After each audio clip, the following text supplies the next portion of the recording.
Noam Chomsky is the principal architect of generative linguistics and has been the driving force in recent evolutions of the theory, including in the development of the principles and parameters framework, which one commentator has described as, quote, the first really novel approach to language in the last 2,500 years.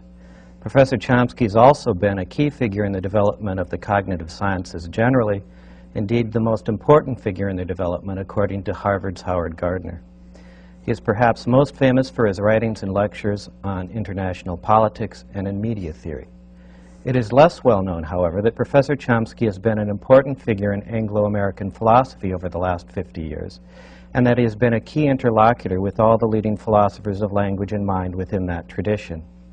He's had lively exchanges with, for example, Willard Van Orman Quine, Hilary Putnam, Donald Davidson, Saul Kripke, John Searle, Michael Dummett, and now a new generation of philosophers.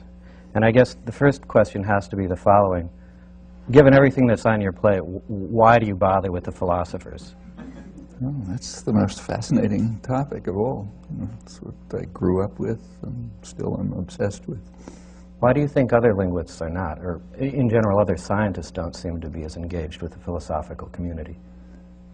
Well, scientists tend, I think, to be involved in their own technical problems and often don't think much about, what it's about. So, I for many years taught courses in these questions and would have students read, say, Quine's papers in which he argues that everything they're doing is complete, what he called folly, and he gives arguments saying you can't possibly do it this way. The students will read the papers, but then go back to doing, and say, yeah, kind of interesting, and then go back to doing exactly the same work that they've just read as folly and can't be done, and so on and so forth. And I think that's not unusual.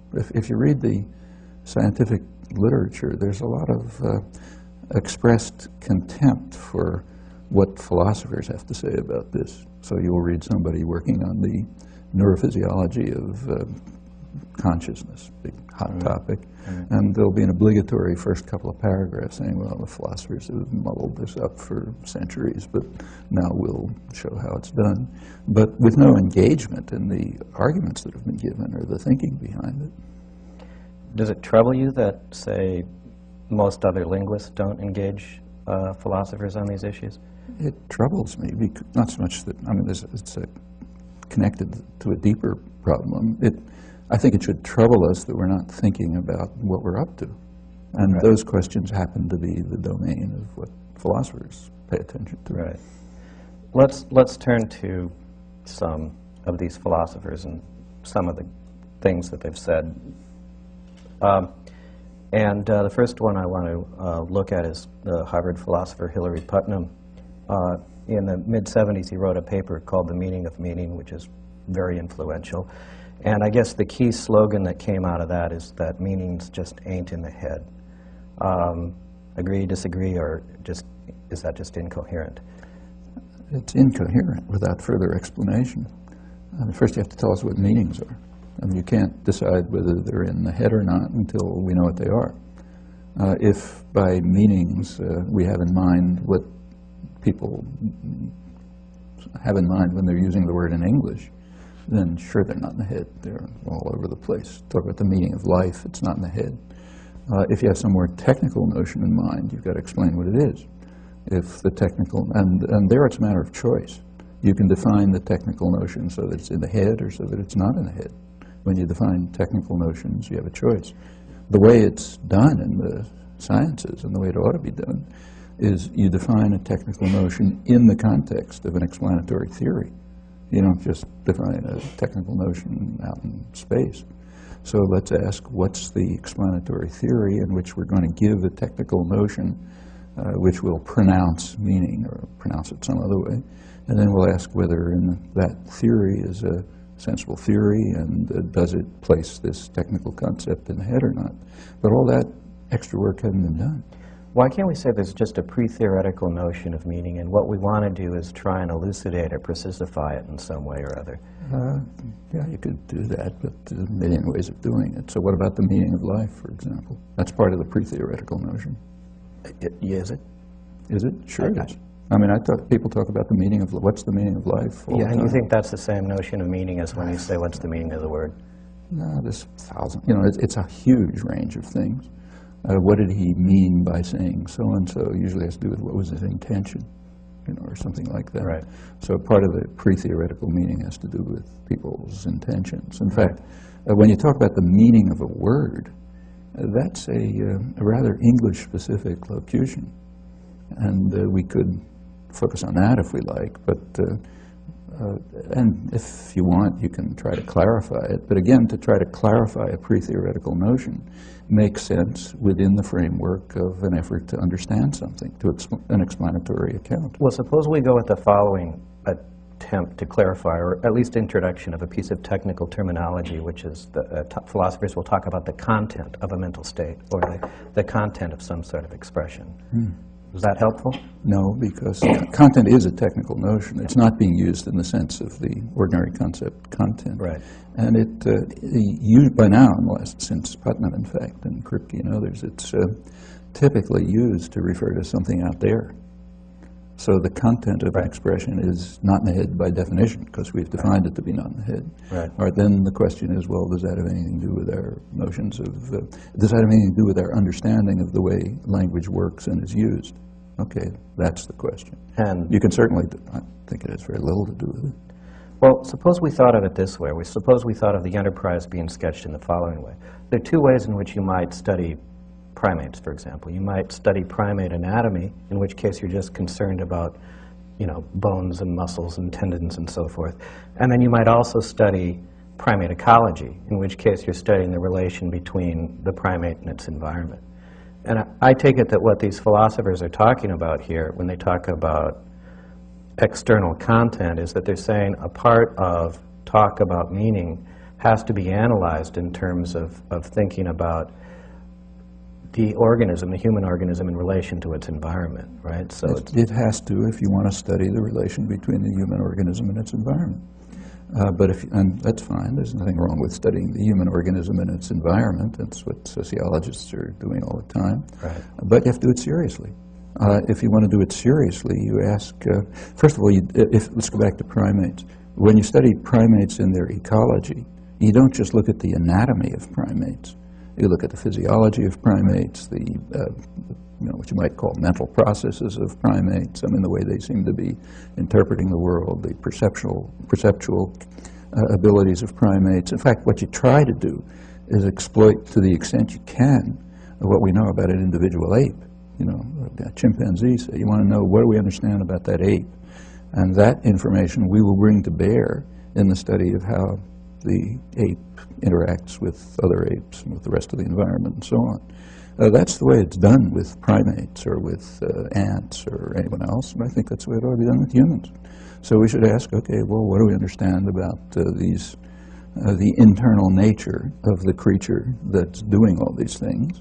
And to the extent that we understand something about that, we can ask sensible questions about how it interacts with the external world, with other people, and so on and so forth. do you think that could potentially inform the sort of internalist investigation as well? Sure, it goes the other way. There's no order. You can study the sociology of ape communities, and that'll tell you something, could tell you something important about the internal thinking processes of apes, or even their internal anatomy. And vice versa, presumably. Yeah, sure. Science goes all ways. Here's another technical term that's been used, reference.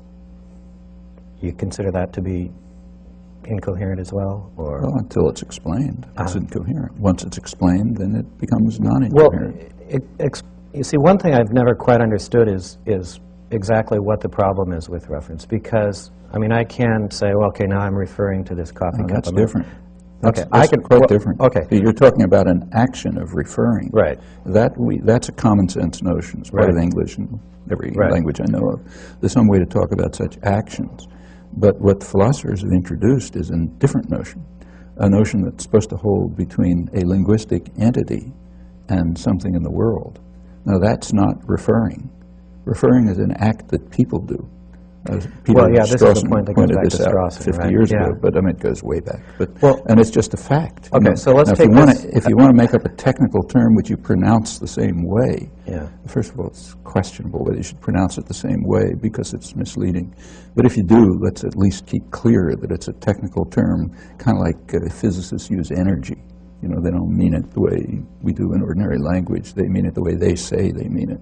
So let's take the technical term, refer or denote or whatever you want to call it, and tell us what it's supposed to, tell us what you mean by it, and tell us what explanatory theory it enters into. So when a physicist defines energy, you're not interested in the definition. You're interested in the set of principles and assumptions and so on, problems and so on, within which that technical concept is introduced. And then you look and see how good the theory is. Well, here we don't have any theory. And we don't even have an explanation of what the technical notion is. So it's impossible to talk about it. Yeah, I think it might be a mistake to think of it as a technical notion. I mean, I think it's just a sort of precisified way of describing certain basic core-level facts, right? Right. So, for example, I might say, well, once you understand that people refer to things and so forth, it's not a hard step to say, well, okay, certain names are canonically used to refer to certain things and certain individuals. So the name Noam Chomsky, I mean, I can ask the audience here, what person in this room does that term refer to? Well, and you could ask, what do you use that term when you refer to something in the world? That you can ask. But when you ask what the term refers to, you're assuming that there is a relation between terms and things. And then you have to explain what that relation is, because that's a new one. We don't have that in ordinary language. And in fact, I think it's leading us off into a wrong picture, as Wittgenstein would have called it. And it's leading us to a picture of language, which is, we know what it's based on. I mean, it's based on things like Frege's, the theory of arithmetic. And it's just the wrong picture for language, I think. I want to change directions briefly. We may actually end up being sucked back into this issue. Donald Davidson, in a paper called A Nice Derangement of Epitaphs, said, or basically argued that there's no such thing as language. And I've always sort of thought that you may not want to admit it, but on some level or other, you probably agree with that, right? No. In fact, I think he ended up contradicting himself. I think there's some discussion of it in here or somewhere. If you look at the end of the paper, it turns out he's presupposing that there is a notion of language in the technical sense of an internal generative procedure that relates sounds and meanings and so on. He says there's no notion of language in another sense, the sense of some community property or whatever. Well, okay, first of all, I don't even think that's true. It's not a scientifically usable sense. But I think the paper is just rife with confusions. I've written about it. So you think there are such things as languages? Yeah, like there's such in things. In an informal sense. Like there's such things as the meaning of life. And I understand it when people ask, what's the meaning of life? So yeah, there's such a thing as the meaning of life. There's such a thing as the financial crisis in Argentina. There are all kind of things in the world. But if you want to proceed to understand what you and I are doing, those notions just don't help. You've got to look at it differently, the way we look at primates, other primates, in fact. Well, let me read a quote from something you wrote recently, okay? You say, I doubt that people think that among the constituents of the world are entities that are simultaneously abstract and concrete, like books and banks, or that have the amalgam of properties we discover when we explore the meanings of even the simplest words, like river, person, city, etc. You think the average person doesn't believe in the cities? That's a technical question. Okay. It's a question if you try to figure out what a person's folk science is, how people think the world is actually constituted of entities, which is not, do I talk about books? Of course we talk about books. We talk about the meaning of life and so on. Right. But if you ask people, well, how do you think the world really works? That's the problem with ethnoscience. Right. It's like you go to some other community and you try to figure out what's their idea about how the world works. Like maybe the classical Greeks thought Apollo pulls the sun through the sky or something. That's their folk scientific picture of how the world works. Right. That's a hard topic. You can't just do armchair philosophy about it. That's why ethnoscientists have to work. And when they work, what they find, I think if they worked on people like us, instead of just talking about it in a, in the common room, they would discover that our folk science, yours and mine, does not include entities that are simultaneously abstract and concrete, and does not include entities like the meaning of life.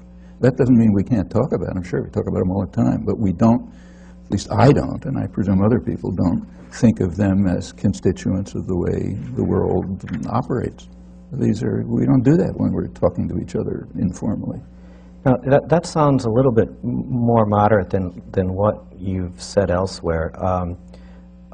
Here's a passage from, I believe this is from New Horizons, where you say, in the domain where questions of realism arise in a serious way, in the context of the search for laws of nature, objects are not conceived from the peculiar perspectives provided by the concepts of common sense. That's absolutely right. See, but there's several different enterprises that you have to distinguish here, and I don't think it's more or less moderate. It's about a different topic. When you're trying to understand something about the nature of the world, you and I, anybody, you start with some kind of what's called folk science. Almost every society we know has some picture of the way the world works, which is more or less commonly shared. If you try to do this more reflectively and carefully, bringing in other criteria and probably bringing in other cognitive faculties, we don't know that for sure, but I suspect it, then it becomes the enterprise of science, which is a different enterprise and a peculiar one. It's not folk science, it's science. That works in other ways. This comment has to do with our culture in which the enterprise of science is understood, right. Our intellectual culture, and in that, when we try to find out how the world works, we discard the concepts of common sense very quickly. But it sounds to me here like what you're saying is that the only things that are real, right, are the things that science tells us are real. So it sounds like what you're saying here is that, well, this table isn't real, but maybe, quarks. Real is an honorific term. Okay. You can use it any way you like. I mean, to say that if I say something is true and then I add, well, it's the real truth, I'm not saying there are two different kinds of truth, the truth and the real truth. I'm just emphasizing what I said. And the term real is basically used honorifically. So yeah, you can use it honorifically in various ways. If we're trying to find out the way the world works and to really understand it in the manner of the sciences, we very quickly give up common sense notions.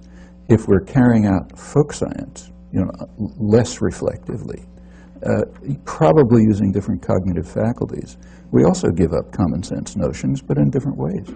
Well, you can say a lot of, claims about something being honorific, like real being honorific. Alan Gibbard, for example, has argued that terms like rational are honorific, or moral are honorific. Well, I don't agree with that. Okay. I think real is quite different. But what's the difference in these cases, then? Because I think rationality is something that we can understand, and morality is something real, and it's part of us, and we can try to figure out what it is. We can try to figure out what our moral faculties are. We understand something about what rational action is. But about reality, we have to ask what we're talking about. Right. If we're talking about reality in the enterprise of trying to discover the way the world works in a physics department or a linguistics department or whatever, common sense notions are irrelevant. If we're trying to explore our intuitive understanding of the way the world works, common sense notions are relevant, but we discard them. If you're using it in a more informal way, like is the meaning of life real? Yeah, sure, okay. Well, look, there's a sort of space between ethnoscience and science, right, and common sense and all of those. And it's been explored by philosophers for 2,500 years, and it's called metaphysics, right? No, that's different. Okay, see, but that is a question about what's real, right? Ethnoscience is a branch of science. Right. Ethnoscience is the branch of science that tries to figure out what people's beliefs are about the way the world works. Right. Metaphysics is not that. I understand that, but Okay. do you think that metaphysics is impossible? No, science is metaphysics. Oh, okay, good. It's talking about what the world is made of. All right. So, but then the question is, why do you think that science gets to claim what's real. Now let me give you an example. So in the scientific image, Bas van Fraassen is a scientific anti-realist. So he says the things posited by science, quarks, et cetera, are not real, but mid-sized earthbound objects are real. Now you've got the flip side of that, right? I don't have any side because I don't think the word real is sensible enough to use. And they're all real in different senses.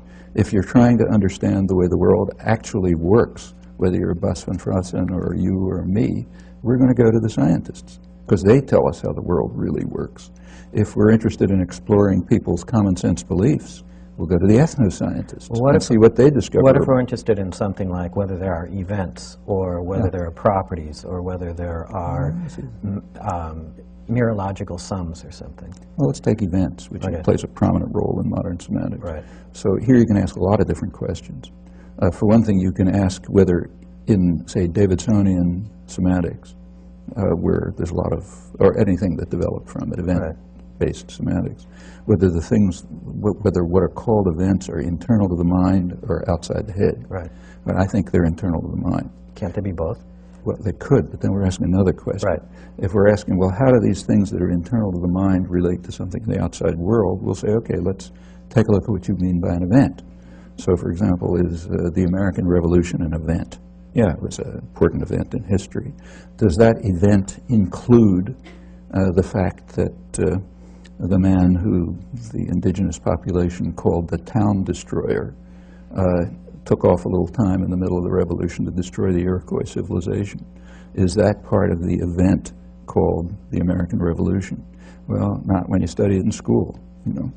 You want to find out about that event, you got to probably the Iroquois, remember, the ones who are left, or you've got to look at serious scholarly history. Then you find out that one part of what was going on in the event that we call the American Revolution was a side operation in 1979 to wipe out the Iroquois civilization so that the colonies could expand if they got rid of the British.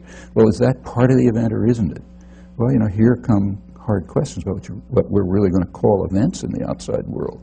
And those questions don't have answers because they are, you know, they're highly dependent on our interests, our perspective, our goals, you know, all kinds of factors. So I don't think we're going to find external events in any sense worth pursuing for investigation of what the world is like. Why can't these external events just be complicated objects? It can be anything you like, but is the town destroyer's exploit part of the American Revolution, or isn't it? Well, that event. It well, sounds, you know, it's your choice. But there's no answer to that. Yeah, but now it sounds like you're saying that, well, I have representations of events, right? The representations, no, I have representations. You have representations. I have representations, some which we informally call events. Right, but now one might ask, what on earth is a representation if it's not a representation of something? Well, see, that's a mistake that comes from a philosophical tradition. The way the term represent is used in the philosophical tradition, it's a relation between an internal object and an external object. Exactly. It's not the way it's used either in ordinary speech or in the sciences. So when a perceptual psychologist, say, talks about an internal representation of, you know, a cube or something, there doesn't have to be any cube there. They're talking about something that's going on in the head. In fact, what they may be studying, and usually are studying, is a relation between things like tachistoscopic presentations and internal events. There's no cube, but nevertheless, they talk about it as an internal representation. I mean, the concept internal, there's a long discussion of that in here. The concept internal representation is used in the sciences, and I think that's ordinary speech too, in ways which don't involve a relation between an internal thing and an external thing. Right. I mean, that derives from a particular interpretation of the theory of ideas, you know, which said, well, ideas represent something out there. I should interject here. Incidentally, I should say that that's not the interpretation of the theory of ideas that were given by the people who used it. So like, say, Hume, for example. I quote him in there. What he raises a serious empirical question. He says it's about the nature of the terms he uses, the identity that we ascribe to things, meaning how do we individuate things? Right. And he asks the question, well, is this a peculiar nature common to the thing, or is it what he calls fictitious, a construction of the mind? Right. And he says fictitious. There is no entity, there is no common nature There's no nature common to the thing. There's a construction of the mind, which we used to talk about the world. But he's an idealist. I mean, no, he's not an idealist. Hume's not an idealist? No, not here. He's saying we interact. He believes there's an external world out there. There's a coffee cup on the table and so on. But he says that he's talking about the individuation of things, how we organize things, how we construct our picture of the world. Right. And that involves the way our minds work. And that doesn't mean the world isn't there. No, it's just what his predecessors called our cognoscitive powers, which use the data of sense to construct an account of the world. And he's saying, well, you want to look at the identity of things, the identity that we ascribe to things, like what makes us call something a book or an event and so on. He's saying, well, it's fictitious in the sense that it's a construction of the mind based on the data of sense. That's not an idealist position. In fact, that's the position of modern science. Because people will call you a crypto-idealist. Well, then they're misunderstanding what idealism was. Okay. Let me, there's an issue that I wanted to get to here, and this involves the thing we mentioned about representations and whether a representation requires there being something that it is a representation of. Now, in a very important and somewhat influential book by Saul Kripke, there's a revival of the sort of Wittgensteinian argument about rule following. Let me just read the relevant passage here. So in that book, Kripke says, if statements attributing rule following are neither to be regarded as stating facts nor to be thought of explaining our behavior, it would seem that the use of the idea of rules and competence in linguistics needs serious reconsideration, even if these notions are not rendered meaningless. Now, I know I've written on that in Knowledge of Language. The crucial word is if. Right. Okay, and and the fact is that in the sense in which the term rule is used for thousands of years, in fact, in the study of language, it's not the kind of rule he had in mind. So if you read a book, you study Latin, let's say, or you studied it 1,000 years ago, they would have a rule that tells you, when to use the ablative case or something. Right. That's not a rule in Wittgenstein's sense. It's a description of a part of the language. Right. So the questions about rule following just don't arise. But we don't need to get hung up on rules and so forth. But that's what he's talking about. I understand that, but in a certain sense, he's talking about any sort of computational state. So take just a computer, right? Forget about human beings for a second. See, computers are a different story. Okay. Let's take an insect. Yeah. Okay. Yeah. See, why aren't these questions asked about insects? Right. I mean, insects. When you study insects, you attribute to them computational states. Right. Is that a problem? I mean, is it not real? Like if you say that an insect is determining the position of the sun as a function of the time of year and time of day, and here's the computation it's using, why isn't that science? That would be, but the argument would be that the reason you can get away with that is because you're talking about the representations that you're attributing to the insect are externalistically anchored. That is, you couldn't do it unless you had an embedded system. That's not true. You could do it in an experimental situation in which you have a light, and in fact, if you knew how to do it, you could do it by stimulating the external sensory organs of the insect. It would all be interior. And there doesn't have to be a sun there. No, it's just that, you're talking about it the way it happens actually in the real world, but the same thing, you would say the same thing in an experimental setting where you don't have an external world. Well, because you're talking about the internal construct computations of the insect on the occasion of sense. Doesn't matter what's out there that's giving the sense. Notice the shift there, though, because you went from saying you don't need the sun in the experimental setting to saying you don't. You could run the experiment in a world that didn't have the sun, and that's a different story, right? No, it's not a different story. The point is, if you look at what insect scientists are studying, they're studying what 17th century philosophers used to call the constructions of the mind on the occasion of sense. Right. Now, it happens that in the world that they're looking at, the occasions of sense happen to be related to the fact that there's something 93 million miles away. Right. But the study could go on as if it's what Hillary called a brain in a vat. The studies are internalist because we don't know anything else to study. But this is disputed, right? I mean, there is this dispute about David Marr, right? I mean, there's two stories on this. Tyler Burge and Martin Davis, for example, argue that Marr is sort of fraught with externalist sort of. Yeah, but they're just misreading him. Okay. I mean, in fact, I have to know Marr personally, but I'm sure if he was here, he would say this. If you look at the informal exposition in Marr, in Mars Vision, let's say, book Vision. You look at the informal exposition. In order to motivate what he's doing, he says, well, you know, imagine, an elephant or something, or anything like a stick figure, and you're trying to, we want to know how that thing out there is interpreted by the visual system as, some three-dimensional object. Right. However, if you look at the experimental procedures of Mars, they didn't have elephants out there. In fact, what they were using was tachistoscopes. So they were having, dots on screens. And if they had known how to stimulate the optic nerve, they would have done that.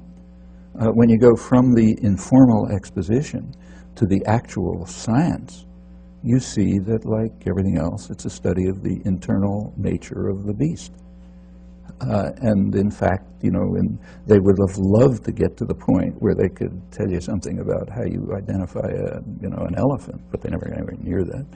However, even if they did, it wouldn't matter whether the elephant is there or not. It wouldn't matter what sensory, what's the occasion of sense. Again, the 17th century formulation of this was, I think, quite appropriate. On the occasion of sense, the cognoscitive, it sounds archaic, but the cognoscitive powers of the mind construct complicated internal structures, which have all sorts of properties, Gestalt properties, what Hume later called the identity that we ascribe to things, and so on, and that looks correct. And that's the way modern science looks at it. The fact that the informal expositions, to sort of motivate what you're doing, talk about identifying objects in the outside, that's fine, but you have to know how to distinguish informal expositions from the actual scientific program. And if you look at the actual program, they never looked at things outside, aside from tachistoscopic images, because they're as close as you can get to the occasion of sense. It's about time to move on to our very eager studio audience here, so let's turn to them. Hi, how are you? You mentioned event semantics and how that's sort of been pulled into, or is a part of some linguistic research, and I'd like to ask a question about that and just hear more about it. The way Petrovsky uses it in the article in the book that's sitting on your table, he'll take a sentence. We've been referring to this book, Yeah. and I should point out it's called Chomsky and His Critics, which just came out from Blackwell's. Right. And the article is by Paul Petrovsky, I think. And so he'll take the sentence, John boiled the water, and I'm going to ignore the sort of the larger context, but and then turn that into something that's something like there was an event of which John was the agent, and it was concerning a boiling, and the theme was water, or it terminated in a boiling, excuse me, and the theme was water, something like that, right? And then Petrovsky tries to fit that together with a syntactic account of how that how that formal representation can turn into the sentence that you hear. So you recognize in your reply that it's an open question whether that is the subject matter of this whole analysis is in the language faculty or in the cognitive. It's something cognitive system going on. It's all internal, though. Right, yeah, absolutely. Yeah. So it's Let's all assuming syntax. It's all syntax in the sense that it's involved with internal computations. Right. Fine. So the question then is and you say it's an empirical question whether it's in the language faculty or in the cognitive system.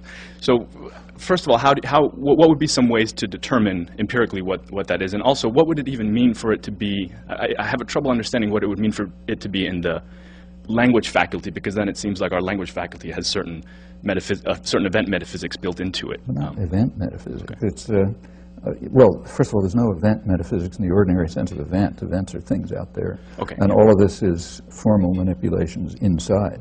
And we're now asking the question, what is the architecture of the mind? Which is like asking, what's the structure of some benzene molecule? You want to know the structure of the benzene molecule, you can't just think about it. You have to have some theory that tells you how you look at such questions. Well, the study of I think there are real answers to the question what the architecture of the mind is, but they're not going to be easy to find. You want to find out what the language faculty is?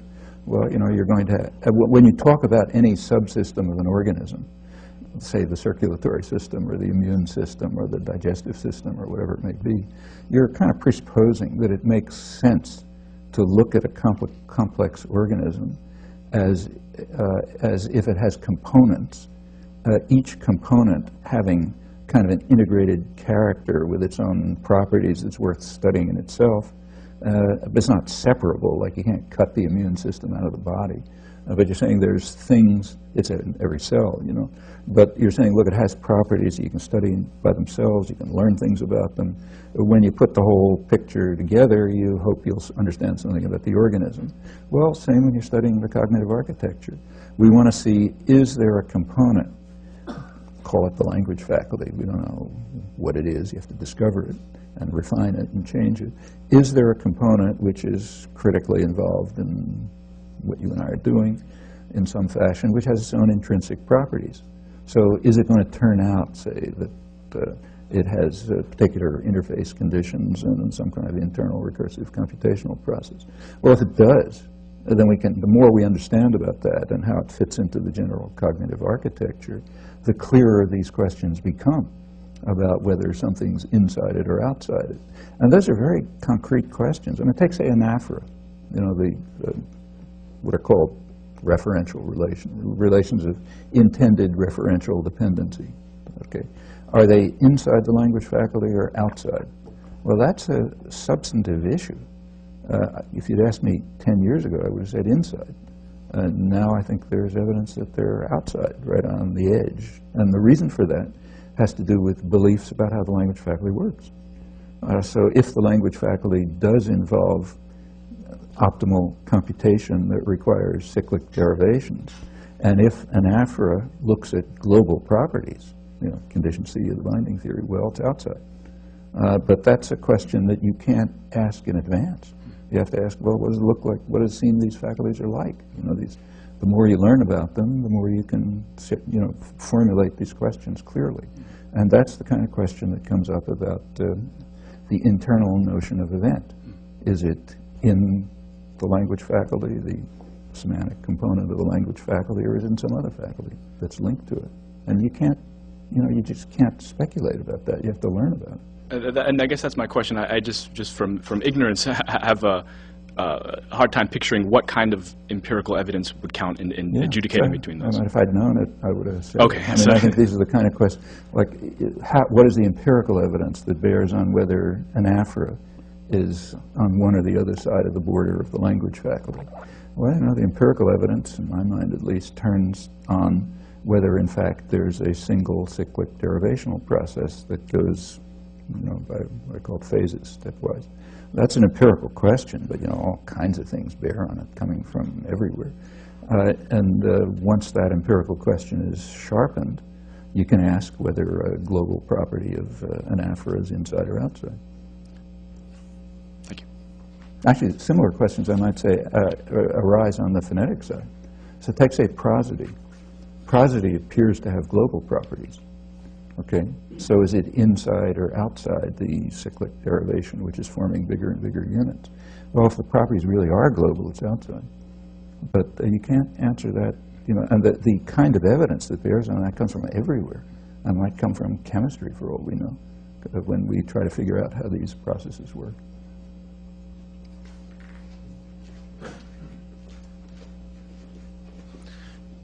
You've made it clear that science plays a primary role in philosophy, and I was curious to know what role, if any, does philosophy play in science? Well, here I think it helps to look at the question in a little more historical depth. If you had asked Hume, are you a scientist or a philosopher, he couldn't answer, because there was no distinction. If you'd asked Kant, are you a philosopher or a scientist, he couldn't have answered. In fact, until the latter part of the around the middle of the 19th century, there was no really clear distinction between science and philosophy. I mean, if you study science in Oxford and Cambridge, it's the Department of Natural Philosophy or Moral Philosophy, because philosophy was just, you know, science was just one part of philosophy. It weren't distinct. By the latter part of the 19th century, they sort of became separated. And after that, it's really a matter of choice. You know, disciplines don't exist and we construct them. So, I mean, you know, deans have to have ways of organizing departments because it's too much trouble to have everybody do everything. But there's no boundary to what's in chemistry, you know, and there's no boundary to what's in philosophy. It just depends what philosophers want. People call themselves, who come out of this tradition, want to study. And a lot of what they want to study is questions in the foundations of science, or, or say the kind of things that Bas van Fraassen is trying to clear up using the results of science. These are all fine questions, and people tend to call them philosophy. You could call them, parts of them at least, you could call thoughtful science, or reflective moral theory, or you could call them anything you want. But there's a range of questions which have come to be in the domain of philosophy, and they can extend all over the place. I mean, there are people in philosophy departments who are working on the foundation of quantum theory and making contributions to it.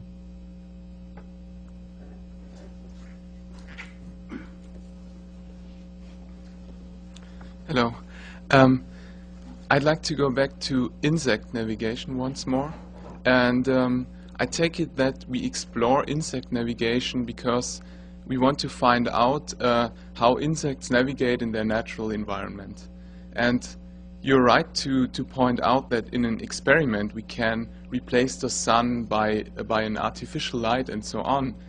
But I mean, it seems like we still, in the whole explanatory context, we cannot just do without the sun and the actual objects in the real world, because otherwise, I mean, an explanation of insect navigation becomes meaningless. And so it seems to me that we have to have the assumption that insects represent the actual sun and not just dots of light. No, we don't have to have that.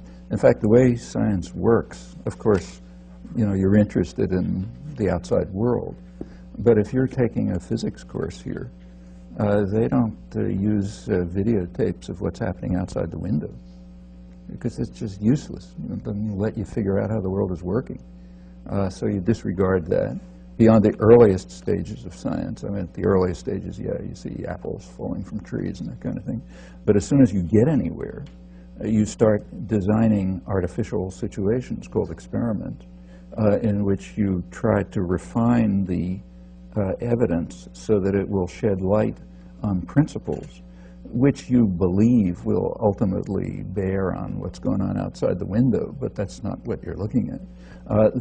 When you're studying an organism, say an ant, you don't necessarily, I mean, yes, you start with noticing that, you know, the ant is figuring out where the sun is, and as a very strange computation, we can't do it as a function of time of day and time of year. But as you go beyond, you ask, well, what are the actual computations going on inside that? And if you could get far enough, you would set up experimental situations in which you wouldn't bother with the sun. You'd figure out what those internal computations are. You then find that they interact with all kinds of other things. You know, they're not done in isolation. And out of that, you expect you're going to shed some light on what's going on when the occasion of sense that the insect is operating on happens to be connected to an external object, like the one 93 million miles away. But that's just kind of like a consequence of the investigation of the ant. But if I could follow up on this question, I mean, this seems to be inconsistent with what you say in this reply to Ludlow here, where you're quoting Gallistel, right? So you say, Gallistel 1990 argues that the representations play a key role in animal behavior and cognition.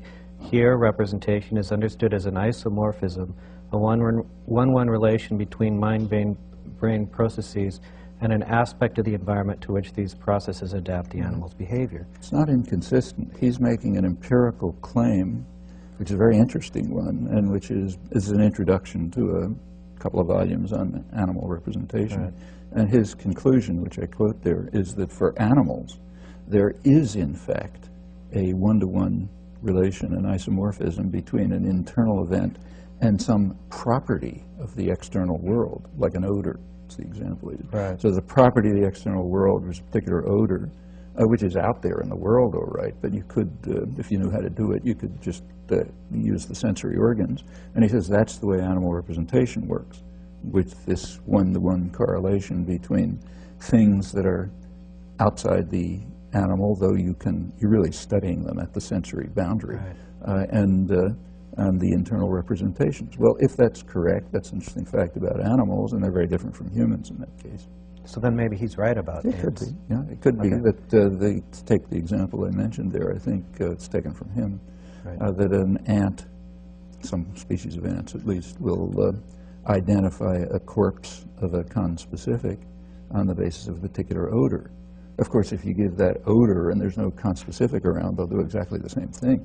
Because according to this picture, he's saying, well, it's just triggered by the odor, which usually happens to come from a conspecific. But if you could control odors the way you can control lights, you could get the same behavior, according to him, if there's no conspecific. Yeah, but just one more clarification question. It seems to me that no scientist can claim he has explained any kind of animal behavior if what we take to be its natural environment doesn't play an essential role in this explanation. And so I think if the relation between an ant and the sun, for example, it doesn't show up in this theory, then we haven't really explained what we wanted to explain. Well, it depends what you want to explain. If you say the sciences, as the modern sciences have developed since Galileo, this is something of an innovation. They really are not trying to account for the phenomena of experience. I mean, indirectly, that's what motivates them. But what they're trying to do is discover the principles that enter into the way the world functions. And if you ask the guys in the physics department here, can you explain this videotape of what's going outside the window, they won't even bother answering. I mean, they can't say anything about that. It's way too complicated, way too many factors, and it's not even their topic. Their topic is to find out the principles of nature. So like when Galileo had a lot of problems with this. If you go back and look at the history, he had a lot of trouble convincing the funders, the rich aristocrats, who were the funders in those days, convincing them that it's worth studying something as ridiculous as a ball rolling down a frictionless plane. You know, because first of all, there's no such thing.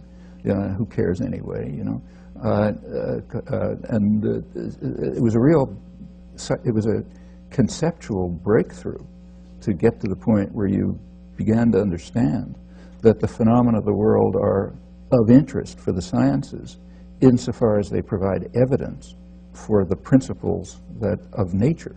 And as soon as you proceed very far, you find out that the ordinary phenomena of nature is useless for this purpose, and you do what are called experiments, and sometimes thought experiments. Like you look back at Galileo, there's no reason to believe he ever dropped balls from the top of the Tower of Pisa. If you look at the argument, he gives a purely conceptual argument, convincing one, to show that that's what's going to happen. And it didn't matter whether you observed it or not. In fact, you don't observe it. But if his argument was convincing because of the logic of it, and that's true of a lot of his experiments. If you read through them, you know, scholars have now determined he couldn't have carried out those experiments. There was no way for him to do it. Some of them he probably did. You know, some of them he was thinking about. But the point is, almost none of them had to do with observations of, you know, what you just a casual look at the world. The same with the theory of perception. So, for example, take an example of Descartes, which I'll adapt to this situation, but it's a Cartesian example. He says, if I look out there, what I see is a lot of people sitting in a room. Well, Descartes points out, you know, literally that's not what's hitting your eye. What's hitting your eye is, you know, something that's coming from that guy's head and that guy's foot. But there's nothing about people sitting in a room. Nevertheless, what you see is people sitting in a room. And then he says, well, how does this happen? And then comes the whole story about, on the occasion of sense, the cognoscitive powers make these complicated constructions, which include imposing the structure of people sitting in a room on these fragmentary sensations that are coming to me. But you don't, in perceptual psychology, as it proceeds, you don't study phenomena like people sitting in a room. That's just way too complicated. But this isn't fair to the questioner, though, because he's not arguing against idealization. I mean, you could have a perfectly controlled experiment and still talk about, That's right. For example, in a simple, take an old sort of Skinner-type experiment with a pigeon pressing a bar. I mean, you can describe that behavior as the pigeon going moving its whatever, its claw or whatever, or you could describe it as bar pressing behavior, right? That's now, so I mean, this is not, it's not an issue about idealization. No, the questioner could easily say. Yeah, but we're asking, he was, well, at least I understood him to be asking something different. Okay. If the scientist cannot give an account of my seeing people in a room, they're not giving an explanation. That's far too strong. I mean, the scientists are giving explanations even if they can't get anywhere near describing real-life situations, and in fact, that's about all of modern science. The bar pressing is an interesting case because Skinner did impose on it the interpretation, bar pressing, and that turns out to be wrong. It turns out with closer look that the pigeon pecking, which is what it was doing, actually incorporates different instinctive behaviors. The behavior of pecking for a seed and pecking for water turn out to be different instinctual behaviors, which happen to converge in this experiment. You just mislead yourself if you call it. But isn't that Skinner's mistake? Is that he was an internalist, and if he'd been an externalist, then you would see that pressing for a seed and pressing for water are different, these are different behaviors. It has nothing to do with externalism and internalism. I mean, the motivation for distinguishing seed from water comes from observing pigeons. But if you want to really carry it out further, you'll find out what's going on in the pigeon's head on the occasion of sense. And if you could carry out the programs far enough, you'd forget about the seed and the water. Just like David Marr does. He doesn't talk about external things because he's trying to really discover what the principles are. So it's nothing to do with internalism and externalism. What it has to do with is giving the right idealization or the wrong idealization. Okay. And we're always doing that. I mean, every experiment involves, all kinds of interpretation as to what you're going to think about this thing and that thing. As the sciences get more refined, you try very hard to, not to cut it out, because you can't, but at least to be consciously aware of what you're putting in. Yeah.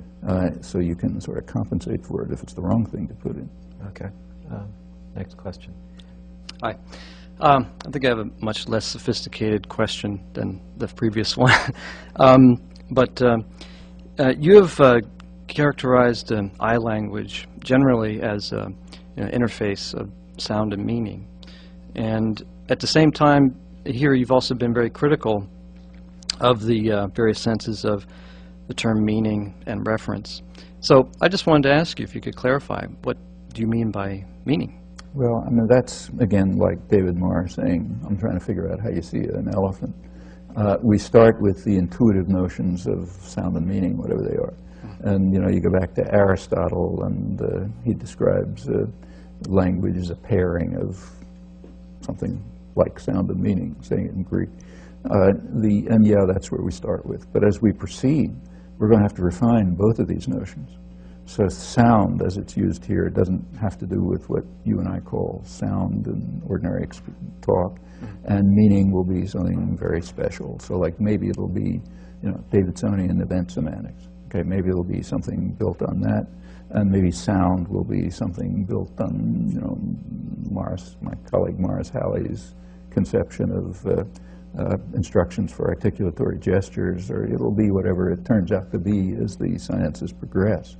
And it'll end up having some loose relation to what we call sound and meaning, but no more so than energy or work or life or any of the other concepts that are dropped in the sciences, although they often keep the sounds when they talk about their new concepts.